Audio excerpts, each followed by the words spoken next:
कि जो एकाएक तेजी हमने पाम तेल के भाव में बनती हुई देखी है, एक दिन में कीमतें 2% ऊपर उछलते हुए दिखाई दी हैं। भाव इनफैक्ट हम देख रहे थे 4500 रिंगिट प्रति टन के पार पहुंचे हैं और वैसे भी प्राइसेस 7 वीक्स के हाईस पर ही है। कैसे देखते हैं इस प्राइस मोमेंटम को और इस मोमेंटम के पीछे की वजह को?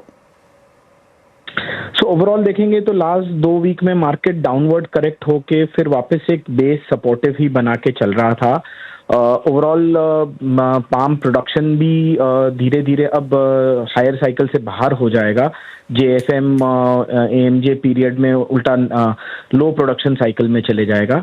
But the most important thing is again today in the morning Indonesian minister said that के B50 को इंडोनेशिया बहुत स्ट्रांगली इम्प्लीमेंट करना चाहता है। अभी तक ट्रेड बीच में धार रहा था कि B45 ही इम्प्लीमेंटेशन पे रखेंगे। B40 सक्सेसफुली, जो कि काफी ऑडेशियस प्लान था, वो B40 उन्होंने इस ईयर में इम्प्लीमेंट कर लिया। तो 45 की जगह अगर 50 जैसा प्लान आता है तो ऑयल एसएनडी बहुत टाइट हो जाएगी नेक्स्ट ईयर के लिए। इसलिए मार्केट पाम का काफी रैली किया है लास्ट 2-3 सेशन में भी, और आज भी हाईज पे ही क्लोज हुआ है। ओके अच्छा, वैसे ओवरऑल इंटरनेशनल मार्केट्स में जो सप्लाई है या फिर जो डिमांड है वो कैसे दिखाई दे रही है? क्योंकि कहीं ना कहीं रिपोर्ट्स तो ये भी थी कि चाइना से डिमांड में थोड़ा सा सुधार देखने को मिला है, सोया ऑयल में भी मजबूती से सपोर्ट मिला है प्राइसेस को। तो ओवरऑल जो डिमांड है इंटरनेशनल मार्केट्स में, की मार्केट्स में, वो कैसी बनी हुई है? सो ओवरऑल देखिए, China, first thing is Chinese funds are very supportive. तो चाइनीज फंड्स डालियन को काफी ड्रैग अप कर रहे हैं, और जैसे ही डालियन ऊपर जाता है सारे इंपोर्टर्स वहां पे हेज करके कॉन्ट्रैक्टिंग करना चालू करते हैं। तो China definitely last week bought good quantity of palm oil. साथ ही में अगर हम देखते हैं सनफ्लावर ऑयल की सिचुएशन, तो न्यू सनफ्लावर ऑयल आने के बाद भी we are trading sunflower oil at all time high. आज Black Sea origin sunflower oil $13-40 से नीचे किसी हाल में नहीं है। कल अर्जेंटीनियन सन ऑयल फॉरवर्ड में 12-15-30 के बीच में ट्रेड हुआ, और आज वही 1250 to 1270 है। सो इवन न्यू हार्वेस्ट आने के बाद भी सन एसएनडी तो बहुत टाइट है। सामने अर्जेंटीनियन गवर्नमेंट के कारण एक बोनस मिला था इंडियन बायर्स को, तो अबाउट $50-60 बीन ऑयल घटा था।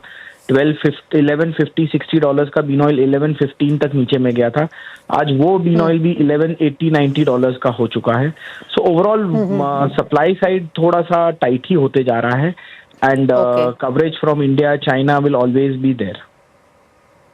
ओके अच्छा नीरव जी, क्विकली एक इंडियन मार्केट्स में जिस तरीके की सप्लाई है उस पर भी आपका कमेंट। स्पेशली इंपोर्ट्स हमने सितंबर में घटते हुए देखे थे, अक्टूबर में शुरुआती आंकड़े कैसे दिख रहे हैं? ओवरऑल क्या एक्सपेक्टेशंस हैं अक्टूबर इंपोर्ट्स को लेकर? किस तरीके की डिमांड यहां पर सर्ज होते हुए देखी है? So overall देखिए, we are at a good end stock. We are at 1 million tons of end stock of imported oils. But सामने ये है कि import थोड़ा सा ट्रिम डाउन होगा। इस मंथ में पाम import 650K के आसपास ही रह सकते हैं, और सोया import अबाउट 450K के रहेंगे। मतलब 6.5 लाख टन पाम प्रोडक्ट और 4.5 lakh ton soya. Sun about 2-2.25 lakh ton के आसपास रहेगा। सो इंपोर्ट मैं बोलूँगा सफाइस कर रहा है, क्योंकि पोर्ट स्टॉक अच्छा है। बट आने वाले टाइम में इंपोर्ट हमको हायर बरकरार रखना पड़ेगा। अगर इसी तरीके का वर्ल्ड सिचुएशन रहा तो देखने का ये भी रहेगा कि हमारा डोमेस्टिक क्रश भी चालू हो रहा है। तो डोमेस्टिक क्रश नवंबर-दिसंबर में कितना ऑयल सप्लाई हमें दे पाता है, वो भी एक ऑब्जर्व करने की बात है। ओके चलिए, शुक्रिया नीरव जी इस पूरे खबर पर। और